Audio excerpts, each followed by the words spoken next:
Good afternoon, everyone. Good afternoon once again. Welcome back to our MIT Men Training Mental Frame Recovery Support Group. Yes, it's me again, Craig, your host.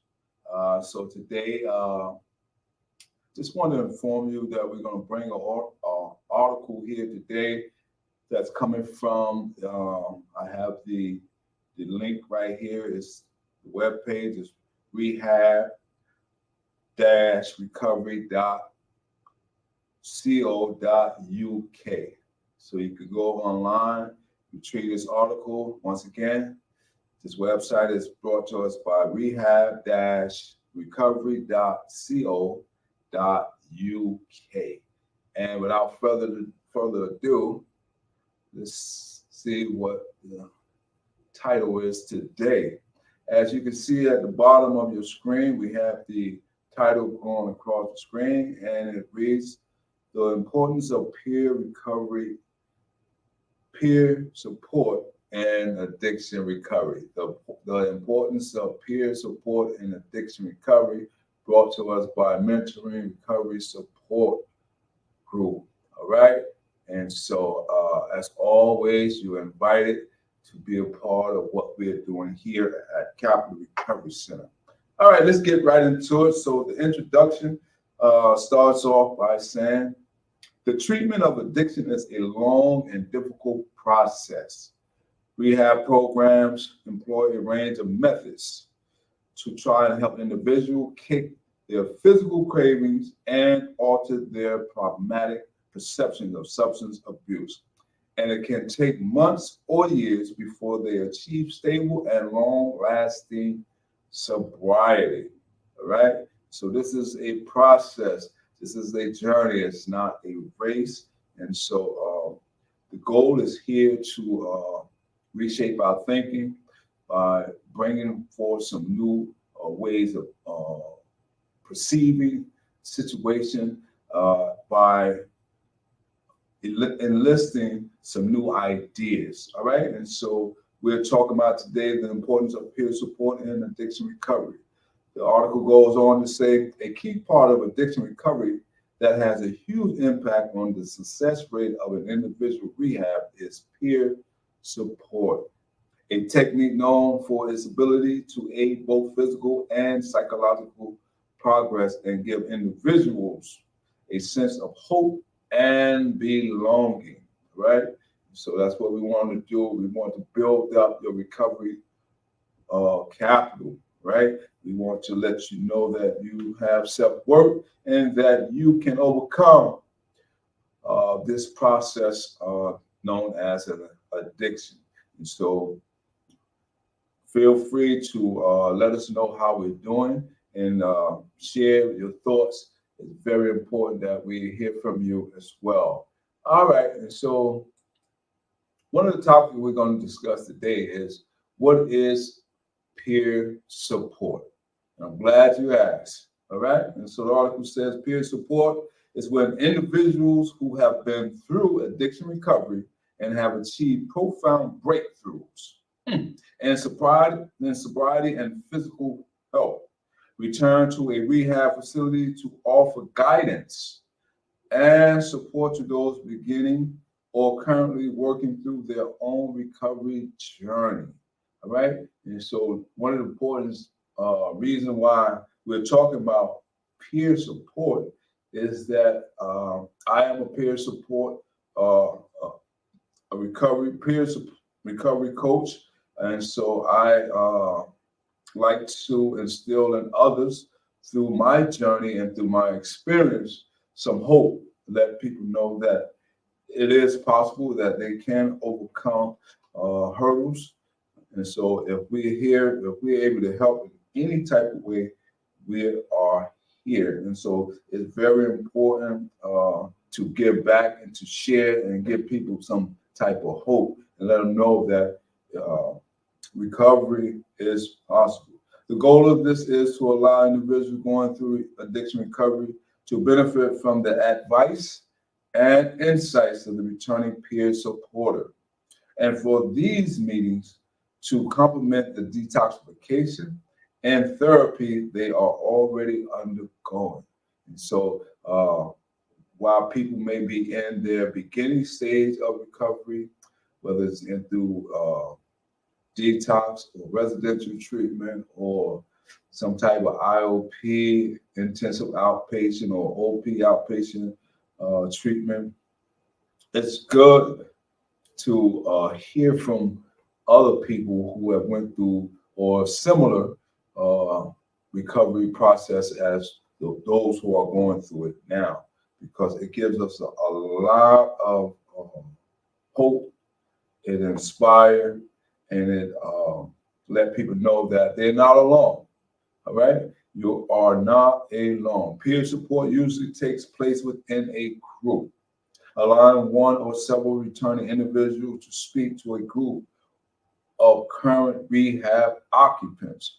And one-on-one conversation can also be arranged for personalized advice and support. So this is a recovery support group. And so it's geared towards to allow us to be able to communicate in a dialogue.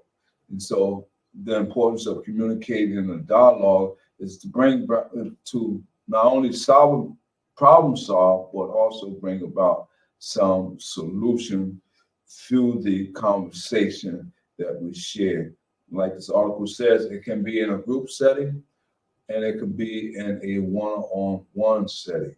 And so just want to share a little with you. I was in a therapeutic community. I went through a peer therapeutic community. And one of the things I really enjoyed when I was going through my process of recovery was what we call caseload. And so caseload consists of when we all come together, meet with our counselor in a group setting. Also, we used to have one-on-ones as well. But the group setting of caseload was so fulfilling for me because one of the things we discussed how one week went or how one day is going. And so it allows you to almost say vent, but also share some information with people to let them know that, hey, you know, I was experiencing this, I was thinking about this, I was feeling like some type of way, and get feedback. And the feedback was very helpful in a lot of ways because you hear different people's perspective that that we used to share with one another. And so I thought that was very beneficial to me.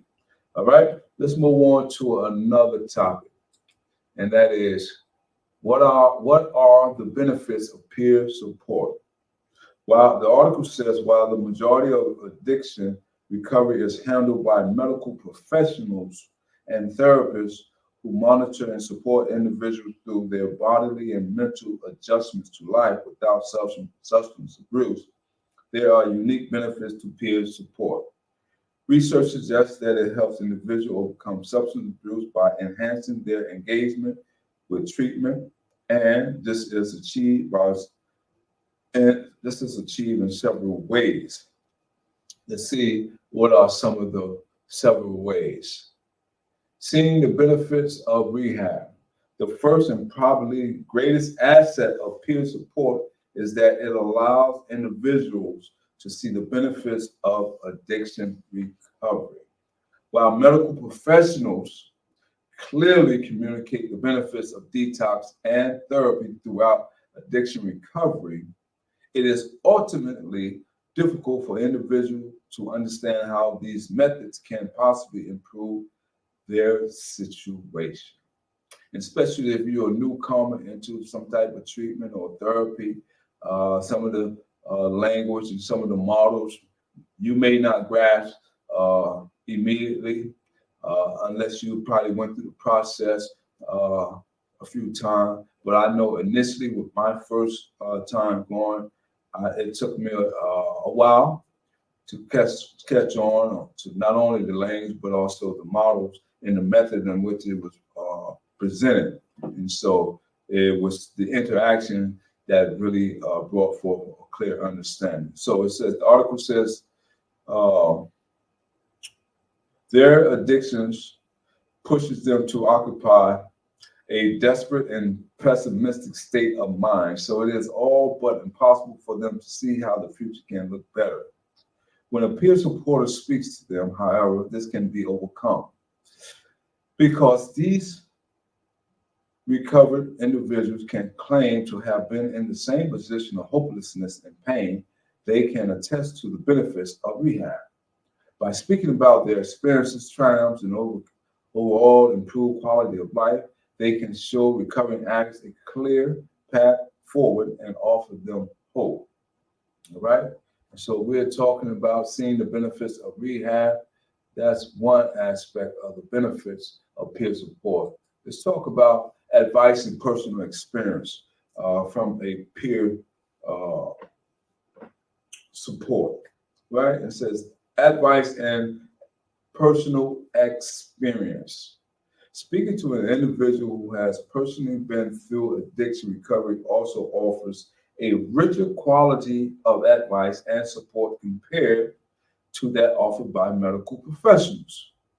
When doctors and therapists offer techniques and advice for how individuals can better handle their cravings or thought process, there can sometimes be doubt on the side of the person receiving it. While the advice will be helpful and ultimately backed by knowledge and medical experience, in the back of their minds, they can often be skeptical about the effectiveness of the advice. Do these techniques work? All right, so you begin to question, do these techniques work? Has this professional ever used them in real life? Right? Another question. It is not that they do not trust the doctor, but the practicality and success rate of the information can be called into question. These are thoughts that people may have when we hear information or we receive information from medical experience and medical field and those who with therapeutic background. But when someone who has been through rehab and achieved sobriety comes back to offer tips that have worked for them, there is a greater sense of trust in that advice. Individual will be more likely to put them to the test and ultimately believe they will work because they can see the results firsthand. You ever heard that saying, proof is in the pudding? And so, yes, a lot of times people may not believe the information that they receive coming from a professional person who never actually experienced drug use or drug abuse or alcohol abuse in their life. And so they may not have never went through the channels of going through detoxification, going through residential treatment, going through incarceration, going through being told no several times over and over again until you got that first yes. And so this can be challenging, or this can be, as the article says, bring about skepticism when it's coming from a professional person who only have the book experience. And so not saying that they're not qualified to bring forth information to bring about a change, but the technique and the modules and information may be a little confusing. It can be a little cloudy too, because now you're asking someone, or the information is being presented to someone who probably have been in the throes of addiction for years and years. And so now they're coming into their own state of balancing out their thought process clearly. So it may time to get rid of some of the fog, some of the cobwebs, get those out the way. Then their comprehension level can be elevated to a high degree. All right, so let's move on. Let's talk about another topic, and that is community and belonging. By speaking to individuals currently going through addiction recovery, A peer supporter can provide them with a sense of community that up to that point they may have not yet experienced. Okay, now we're talking about community and belonging. We're talking about a different lifestyle. We're talking about a shift. We're talking about from the abnormal back to normalcy, right? So the article goes on to say when an individual is battling with substance abuse, it can seem like a lonely and unique situation that only applies to them. They may believe that no one in the world is going through what they are and that they are isolated from the rest of the world by their thoughts, feelings, and impulses. All right? And so this is something to think about. This is something to really, really ponder upon because we never know what a person have experienced, what they're going through, what their level of comprehensions are. And so some people may need some more hand-holding, need more guidance. And then you have some people who could be more advanced.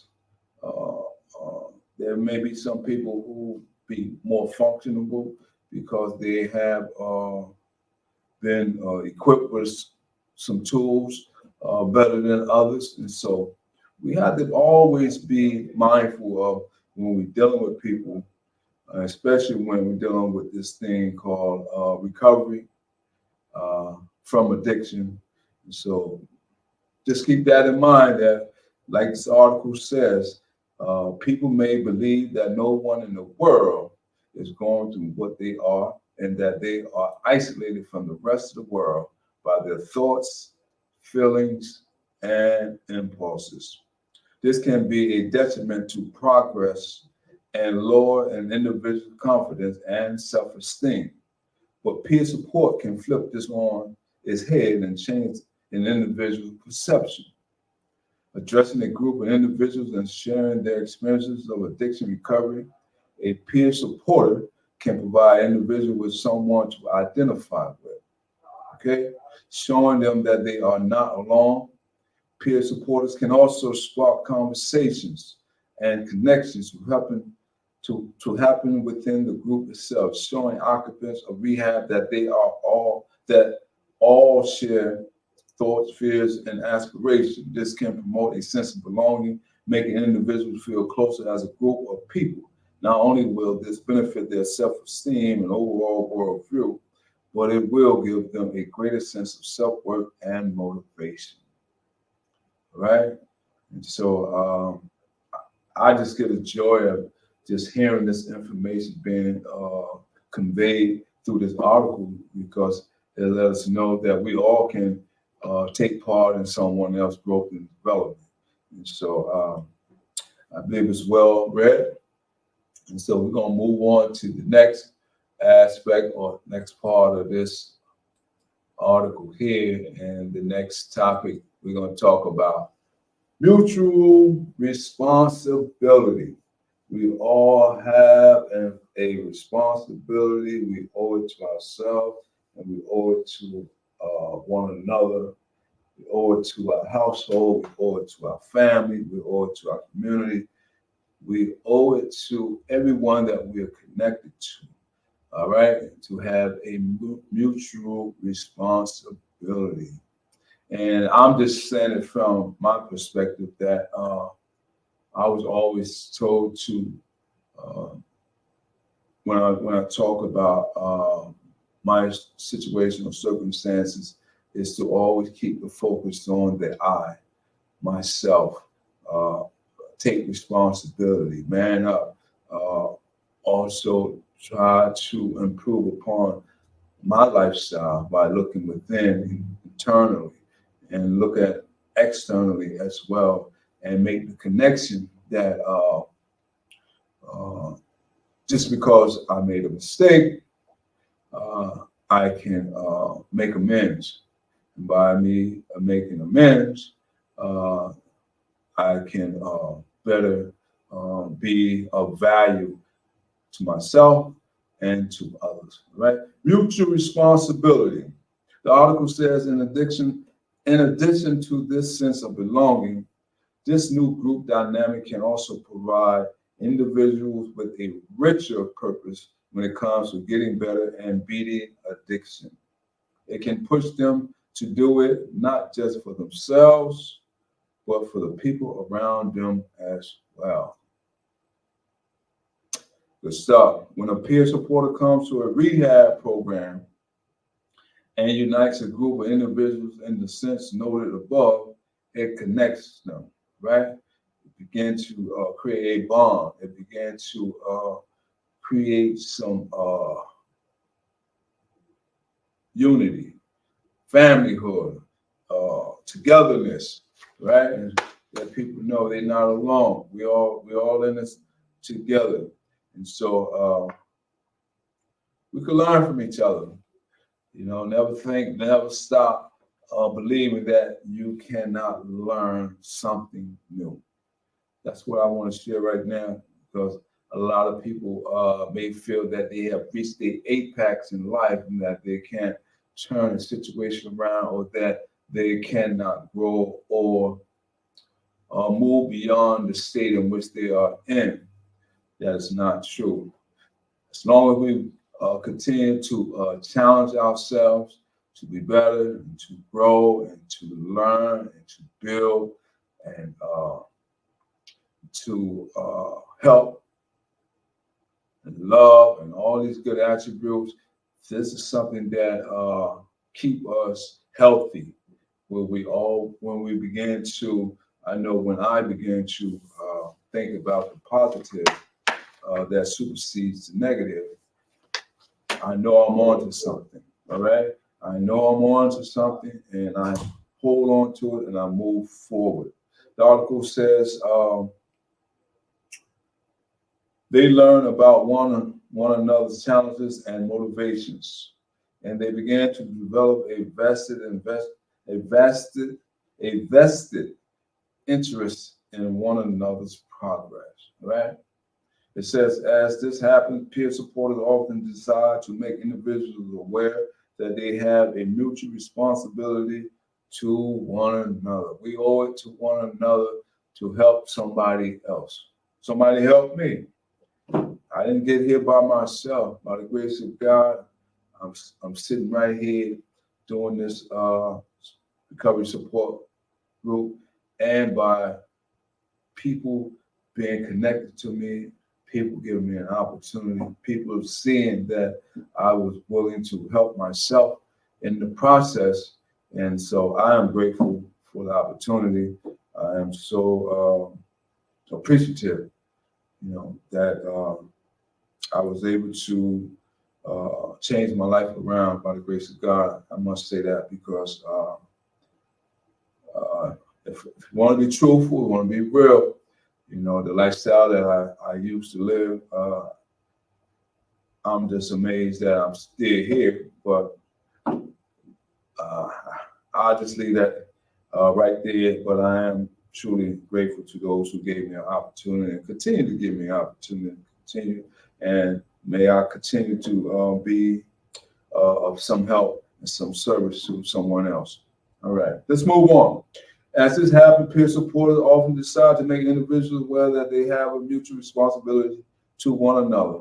By becoming friends and investing in one another, they owe it to the rest of the group to each maintain their individual progress, resist relapse, and beat addiction.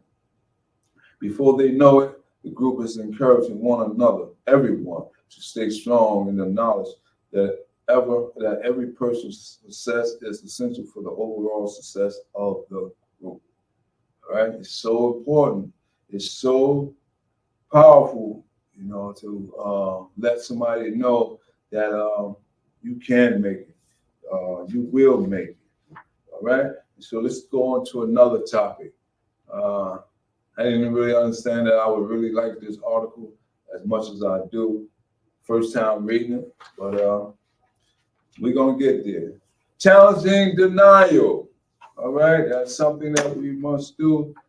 It's going to be a fight, a continual fight. But hey, Challenging denial. In contrast to the above points, the benefits of peer support are not all necessarily supportive and kind. There are also critical impacts it can have, which, while sometimes confrontational, are ultimately helpful in the rehab process. We're going to go through some stuff. All right, we're going to be challenged. But utilizing our tools, we will succeed. For many, facing addiction can be an incredible, difficult reality to accept. In response to the negative implication it has on their body, mind, and social life, they can easily fall into the defensive state of denial, ignoring their unhealthy routines, denying the presence of a problem, and resisting the concerns of others. Right? Ultimately, this can prove problematic to addiction recovery if an individual has entered rehab without the right frame of mind. They can fail to properly engage with treatment, fall victim to cravings, and not give addiction recovery there. With peer support, however, this can be put to an end. All right, going in there with the right frame of mind. When you go into, you have to have the right frame of mind that you're ready. Before you even get started, you say, "I'm ready. I'm ready." That's how I went into therapeutic community. They offered me the program, and they asked me. They offered me two options. One, I could go to the workhouse. I was in the Department of Correction, and so I went to classification. They asked me to say, which part you want to go? You want to go to the work part, or you want to go to the therapeutic part? And they said, well, we're going to give you some time to think about it, come back in 45 days. I came back and I told them I want to go to the therapeutic community.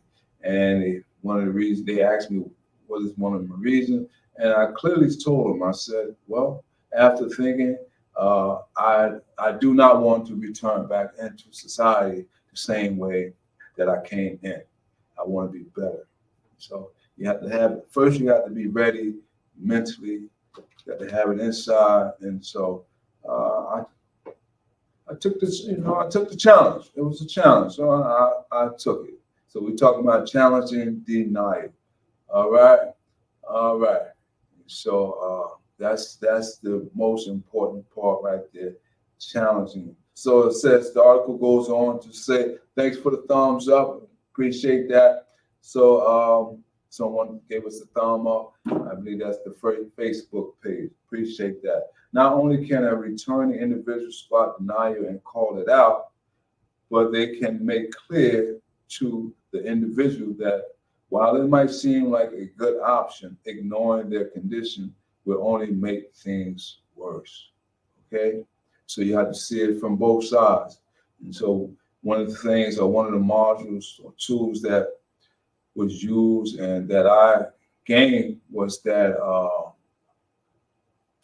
it was a technique or a thought process what we call positive reinforcement. Positive reinforcement. Positive reinforcement means simply this: replacing negative thoughts or patterns with a positive thought and pattern.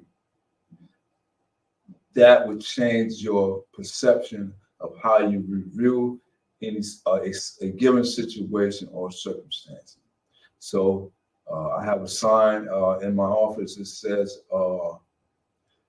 think positive thoughts. Okay? And so I look at it from time to time, but I remember clearly what it says. It says, think, as a reminder to myself, think positive thought. And so when I think about what I just read about this article changing someone's mind or perception about options, like to always to instill into people that replace negative thoughts or patterns with positive ones. Okay? And so let's move on to the next topic. And the next topic, we're going to be talking about helping the next person. Good stuff. Helping the next person. Finally, the work of peer supporters can play a vital part in encouraging individuals to offer their knowledge and experience with others in the future once they have made significant progress with their substance abuse. When an individual benefits from peer support and makes progress away from their addiction as a result, it is common for them to feel a strong sense of gratitude. So true. The impact of peer support will have made a real difference. So they may feel a desire to repay that in some way. As a result, individuals often come back in the future to support others in the rehab process. Once they have achieved sobriety, they return to the facility they intended to offer advice and indirectly spark the cycle of support to start over again, right? And so we are, as a peer supporter, I believe I have a duty and a responsibility to make a difference. So I must carry that out, and so it's rewarding. It's rewarding to me to know that not only in the past, my past behavior, I did so much damage and wrong that I get the opportunity, another chance to be able to embrace good things to do for people, and as opposed to trying to be something that I really wasn't. All right, and so we're gonna move on from that, and so let's talk about I believe this is our last and final topic, and we're gonna close out after this, and that is, how do people qualify for peer support? And so this for all those who may have the notion or have the insight that they would like to do, become a peer supporter, recovery coach. I'm currently in the field of learning new. I'm not in the field, but I am training. I'm in the training process of learning community health worker, what that entails. So there's a lot of similarities with that as well. And so what I'm trying to say is that not only you can be a CPRS certified peer recovery specialist, but you also, they have a new field for those of us who have been trying to find their way into some type of professional field. So they have the CHW, and they work alongside with professional people, whether it be on mental health side, or substance abuse side, or whether it be in the hospital side, nursing home, veterans. And so this field is really growing, all right? And so that brings me to the last topic. How do you qualify for peer support? Let's see what this article says, all right? It says, given this final benefit of peer support, it is important to consider what qualifies an individual to attend rehab and offer advice to those going through addiction recovery. Getting into the field is so important. That's the first thing. Completing residential treatment, getting yourself back together, and giving back, getting into the field.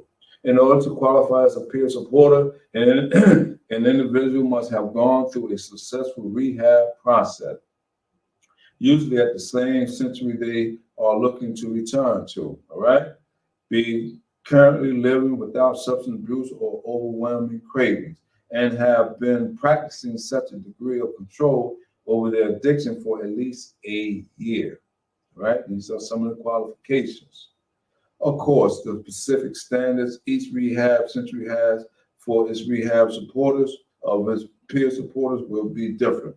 But the fundamental requirements largely relate to an individual's own sobriety. All right, and so as the article makes mention, Different agencies require different standards, different qualifications.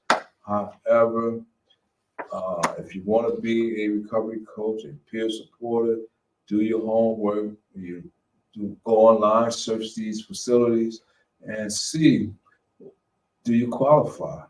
And trust me, I'm always under the belief, and I'm what made me believe this information that I'm about to share with you is that uh, when I was going through college, I went back to school after spending years in the Department of Correction, rehabilitation, substance abuse. And so I went back to college. I believe I was in my 40s. I don't know if I was in my mid 40s or whatever. And however, I was on the campus ground with a lot of young people, so from all ages and older people. So I'm in the library, and I'm on a computer, and I ran into a snag. I got a little stuck, and I didn't know the young person, so something to say, ask the young person, see if they can help me. And to my surprise, I went and asked the young person, and I was so uh, amazed to see how eager people are willing to help you when they see you are willing to help yourself. That that stays with me to this day. And I try to let people know that when you are helping yourself, people are willing to help you. And so don't give up on yourself. Work on yourself. Be willing to make progress, and trust me, same energy you give off, same energy you're going to get back. All right? Until the next time, stay safe, stay positive, be productive, stay healthy. Take care of yourself.